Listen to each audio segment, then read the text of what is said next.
नमस्ते। आज हामी नेपालको संघीय संसदको संरचनालाई अलि गहिरिएर हेर्दैछौं। हामीसँग दुईवटा सदन छन्, प्रतिनिधि सभा र राष्ट्रिय सभा।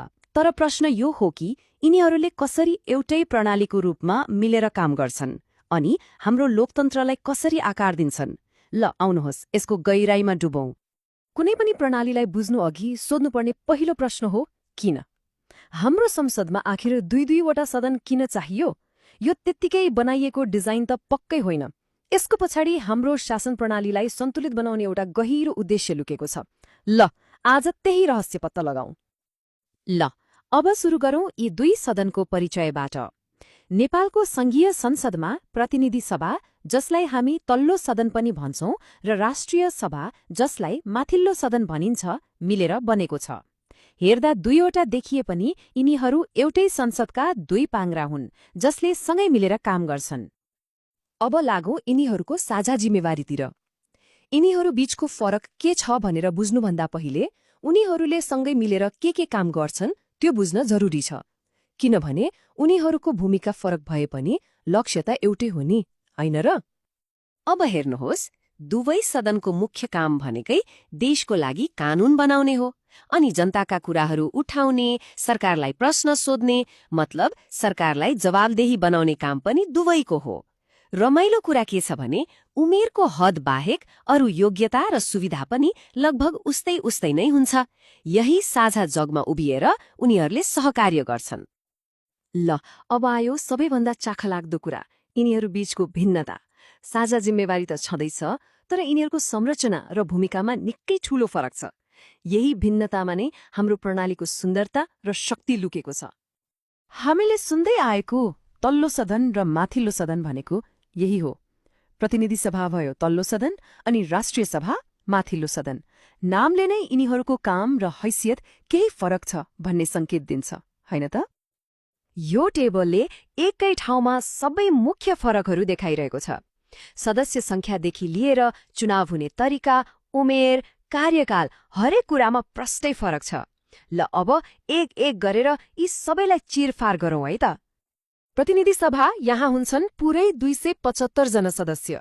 यो ठूलो संख्या भनेको के हो त?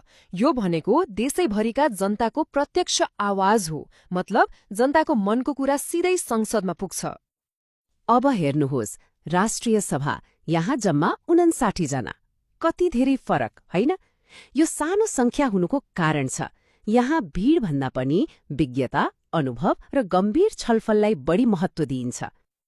अब कुरा गरौं यी सदस्यहरू संसदमा पुग्छन् कसरी।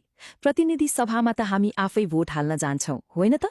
केही सदस्यहरू सिधै चुनाव जितेर आउँछन्, केही चाहिँ पार्टीले पाएको भोटको आधारमा छानिएर आउँछन्।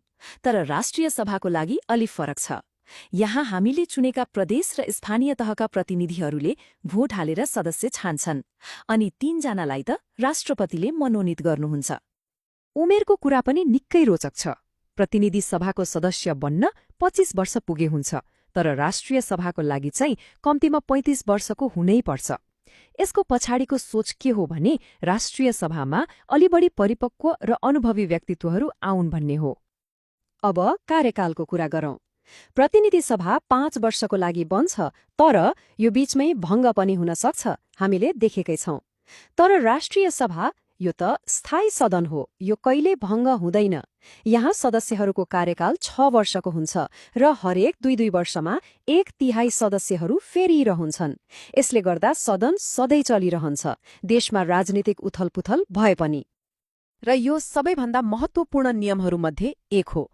प्रधानमन्त्री बन्न चाहने व्यक्ति प्रतिनिधि सभाकै सदस्य हुनुपर्छ, राष्ट्रिय सभाको भएर हुँदैन। यसको मतलब के हो भने सरकार बनाउने र ढाल्ने अन्तिम शक्ति चाहिँ जनताले सिधै चुनेको सदन यानि प्रतिनिधि सभासँगै हुन्छ।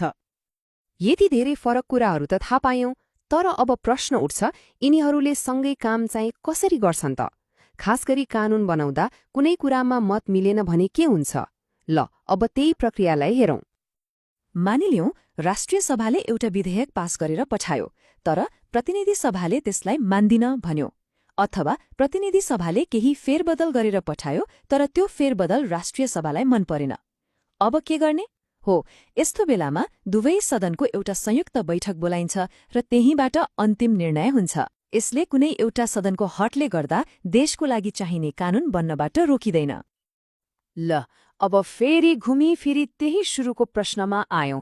आखिर किन चाहियो त यो द्विसदनात्मक व्यवस्था? यत्रो झन्झट किन? यसको जवाब यिनीहरूको भूमिकामा लुकेको छ, जहाँ एकले अर्कोलाई पूरा गर्छन्। यसलाई एउटा गाडीसँग तुलना गरौँ न। प्रतिनिधि सभा भनेको गाडीको एक्सेलरेटर जस्तै हो। जनताको माग र आवाज अनुसार देशलाई तीव्र गतिमा अगाडि बढाउने काम यसको हो। अनि राष्ट्रिय सभा, त्यो हो गाडीको ब्रेक। हतारमा गलत निर्णय हुनबाट रोक्ने, हरेक कुरालाई राम्ररी जाँच्ने र देशलाई एउटा स्थिर दीर्घकालीन बाटोमा हिँडाउन मद्दत गर्ने। र आखिरमा यी दुवैको सबैभन्दा ठूलो र साझा उद्देश्य भनेको एउटै हो, सरकारलाई नियन्त्रणमा राख्ने, कार्यपालिकालाई मनपरी गर्नबाट रोक्ने। यही नियन्त्रण र सन्तुलनको प्रणालीले नै हो सरकारलाई जनताप्रति जवाफदेही बनाइराख्ने। त्यसो भए आजको यो चर्चाको अन्त्यमा एउटा प्रश्न सोच्नको लागि छोडेर जाँदैछु।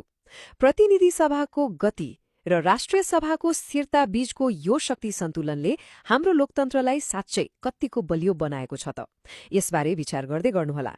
अर्को अङ्कमा फेरि भेटौँला।